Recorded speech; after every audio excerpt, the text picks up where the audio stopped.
I didn't expect the inside of the battery to look like this. This is the same 4680 lithium battery from Tesla. Power bank made using it. Have you seen it before? Marasone 25 Max power bank. In this video, we unbox and try it out and dismantle it. User's guide.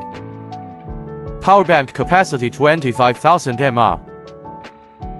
All parameters 96.2 Wh. Can be carried on the plane normally. Maximum output power 22.5 W. Also supports PD20W protocol. Comes with 2 output lines on the side. The line length is about 10 cm. There are 2 interfaces, 1A and 1C on the top. Supports up to 4 simultaneous outputs. Front screen. Can display power and real-time voltage and current information. The key is that the size is extremely small. Compare it to a Coke can. The top is quite small. This is thanks to this 4680 lithium battery cell. Compare the common 18650. This one has a capacity of only 2500 mAh. The one next to it has a full 25,000 mAh. The capacity is 10 times larger. Let me show you how much time there is. No wonder Tesla's new Cybertruck. 1000 of these batteries were used. The battery life can reach 500 kilometers. Are you curious why this battery is so powerful? What a coincidence. I went out and picked up a cut 4680 battery cell.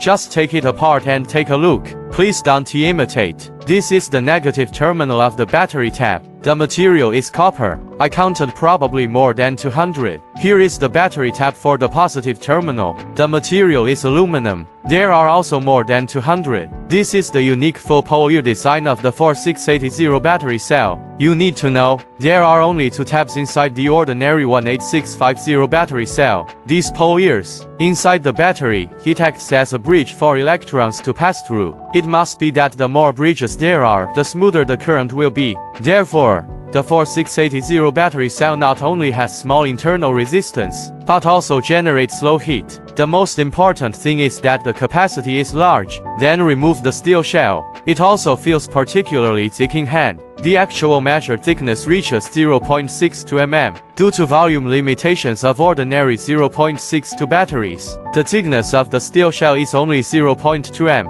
Therefore, it is better in terms of security. Continue to remove the inside of the battery. This is how it is rolled up layer by layer. It feels like it's several meters long. Clean it up so it looks more convenient. First is the negative pole. The material is copper. There should be other chemicals on the surface. Then there is the plastic insulation layer. Then the positive pole. The material is aluminum. The surface is also coated. Relatively brittle. Conditions are limited and we can only pull it for so long. Let me show you the positive and negative poles up and down. Does anyone know why it needs to be separated one by one? It feels like a pity to throw it away. Do you think there is any other value? Finally, there are the positive and negative poles inside the battery, welded directly to the battery tabs. On the desktop are all the internal structures of this power bank. Aluminum alloy shell, but there is a plastic bracket inside. This is how the battery core is fixed inside. Double layer of protection. Above is the area of the motherboard.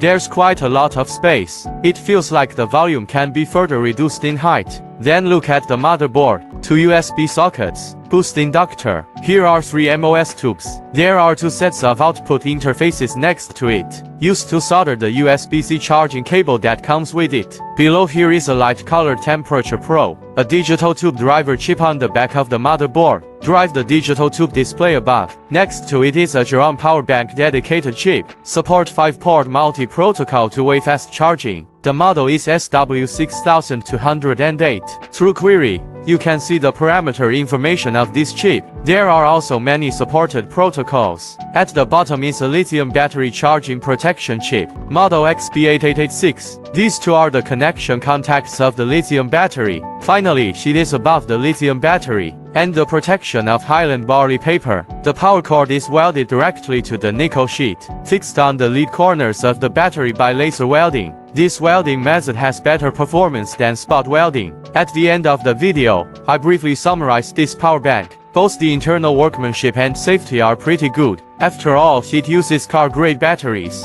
Compared with common power bank, there will be no phenomenon of battery heating and bulging. It also has a smaller size. If you often use a power bank, but you don't want to take up too much space for it. You can try this Marasone power bank. Then this video ends here. Thank you everyone for watching. Remember to like and follow.